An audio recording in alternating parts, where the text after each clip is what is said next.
Hello everyone and welcome back to my channel.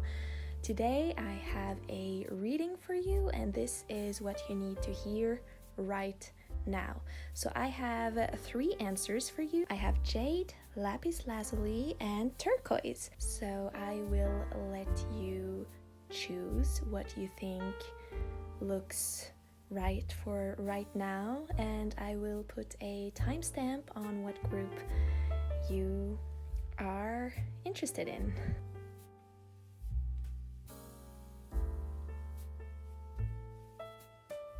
Group number 1, you got the Rapa Nui card. So it looks like this. There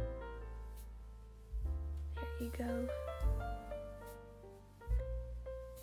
And this is what the card is telling you. Rapa Nui, Easter Island, can be viewed as the ultimate lesson for humanity: over-exploitation of the island's resources, spiritual pride and hunger for power that had resulted in environmental exhaustion and social collapse by the time of the Europeans' arrival in 1722. This is just one interpretation of the history of this sacred place, but such prioritizing of man's activities over environmental sustainability continues worldwide to this day. The card depicts one of the petroglyphs in which the island abounds, used as totems or to mark territory. The power symbol belongs to the Tangata Manu, Birdman cult, of which the creature god and fertility deity Make or Make was the principal god. In later years, young men were sent annually to retrieve the first egg of the sooty tern, to bestow great honor on the victors' chieftain and clan, and win the favor of the ancestors and gods, in the hope that this would improve their chances of survival on the island. In the past, have you put your own needs before care for your community or environment? It is never too late to be a good steward. Act now. The card depicts the great Moai statues, which once virtually encircled the island, erected at a huge cost in terms of labor and resources, the food and water for workers, the trees needed to maneuver the statues into place. They were a tribute to the deified ancestors, who it was believed would in turn provide everything that the living needed: luck, health, fertility of land and animals, and a better position in the spirit world. Other theories speak of the influence of red-haired seafarers who gifted the ancestors technological and navigational knowledge as early as 10,000 BCE.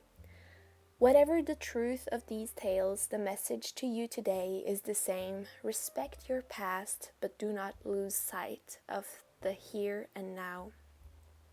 Similarly, do not accept a lesser life now in the belief it will be better in the future. That is not guaranteed. In their royal headdresses, the great deities Tangaroa, god of the sea, and Rongo, god of the harvest and of peace, are seen here watching over the people. As representatives of the natural world, they ask you to consider a life path that is more in tune with nature, so the natural environment can continue to nourish you.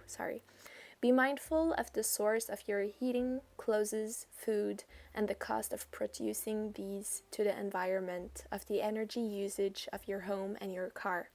Must it take a disaster in our lives like the one that took place on Rapa Nui to make us change our ways?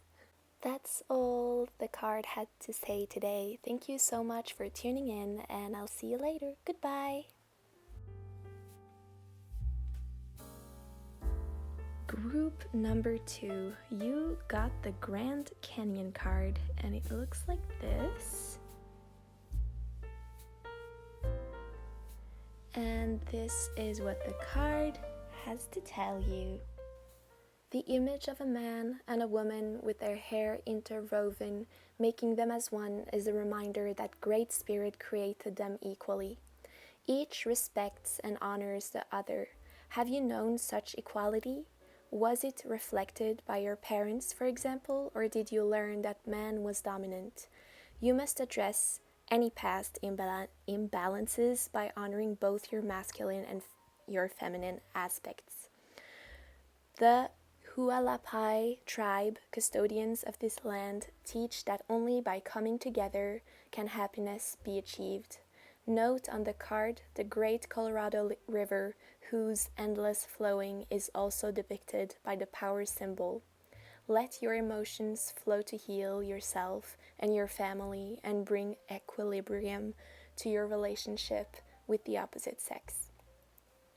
The Grand Canyon represents the vast potential within you, one of the 7 natural wonders of the world. It lies within the land of the Hualapai, or people of the tall pines. The pine tree, an evergreen, symbolizes peace, harmony, creativity, growth, and immortality. Do you have peace, harmony, and creativity in your life? If not, why not? Do you suffer from traits of excessive masculinity in yourself or others, which include being aggressive, controlling, refusing help, blocking emotions? Or is there too much femininity in your life in the form of emotional blackmail, playing the martyr, neglecting your own needs? Where in your life do you need to grow? The rites of the Hualapai tribe include a morning ceremony and a maturity ceremony. Today, choose either to mourn your losses and then release them, or to celebrate your growth into one of the wise people who honors themselves, others, and the land. The sun is ready to shine in your life if you choose to balance the yin, female, and yang, male, within you. You will heal yourself and extend healing also along the timelines of your ancestors. Start with the meditation rite. When there is balance within your family, you can move on and work with the Great Spirit, who shines down on you in all you do. The sun is the symbol of life. Without it, nothing would grow. The sun represents the dawn of the Hualapai people and of you too. As you look at the ray that flows from the sun in the upper world down to the lower world, remember the good times in your life. You are a part of life, of creation. You are sacred. You must find your own philosophy. Greet the sun each day as it comes up and thank the Creator for your life. And as the sun sets each day, remember those who have gone before you and whose lives have brought you to where you are today. Thank you. That was all the card had to say. Thank you so much, and I'll see you later. Bye-bye.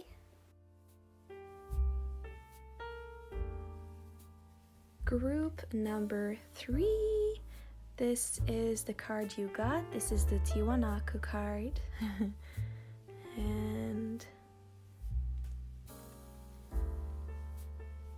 And this is what the card has to tell you. When the colonizing Europeans discovered the ruins of Tiwanaku, they were told by the indigenous Aymara Indians that they had been built by a race of white gods who had inhabited the land before the Inca came. Certainly, the Aymara did not have the knowledge of engineering, masonry, or metal working needed to erect these colossal structures of huge stone blocks held together by metal clamps, or raise the great monoliths weighing up to 100 tons. Yet the Aymara said the Inca arrived only after the ruin of Tiwanaku, who then were the tall, long-bearded beings who built this place. Are you prepared to open yourself to different stories about your past and about the ancient world, the power symbol is an Inca cross representing the world tree, the universal emblem of knowledge. The skull is the ultimate relic of the dead. Skulls are depicted on the card to indicate communication with the dead and with other dimensions. What feelings and possibilities does this idea open up for you?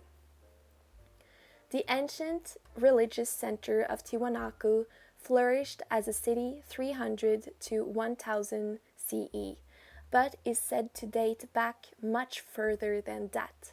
Created by the god Viracocha, who rose out of Lake Titicaca, the card shows the Kalasasaya platform, which some believes dates back to 15,000 BCE, undermining the established timeline of pre-Incan civilizations. This culture erected impressive monoliths, temples and pyramids, and carved strange alien faces. The site's original name, Teipikala, means the rock in the center. You need to find your rock. This might be a relationship, a place that offers sanctuary, or something you love doing. Be that playing an instrument, dancing, cooking, gardening, etc. Whatever truly immerses you so your conscious mind can rest. If you haven't found your rock yet, then now is the time to look for it. Facing Tiwanaku's monumental gateway of the sun, you are called upon to act. Don't be lazy. Around 1000 CE, Tiwanaku went into a sudden and rapid decline. Your desire for a new life is strong, but how would you feel if you suddenly lost everything, as the people of Tiwanaku did? You must make the changes you desire yourself now, before it's too late. The sky and thunder god, Viracocha, is depicted here, ready to guide you. He made the earth, the stars, the sky, and humankind, but he was displeased, and so he destroyed his creation with a flood to build a better one. Are you prepared to use the energy of Viracocha's staves, representing thunder and lightning, to destroy what no longer serves you, so you may move beyond it? The next time you experience a big storm, imagine yourself holding these staves of thunder and lightning, directing nature's power to flow through you and eliminate the energy of whatever is holding you back. That was all the card had to say. Thank you so much for watching and coming, and have a beautiful day. Bye bye.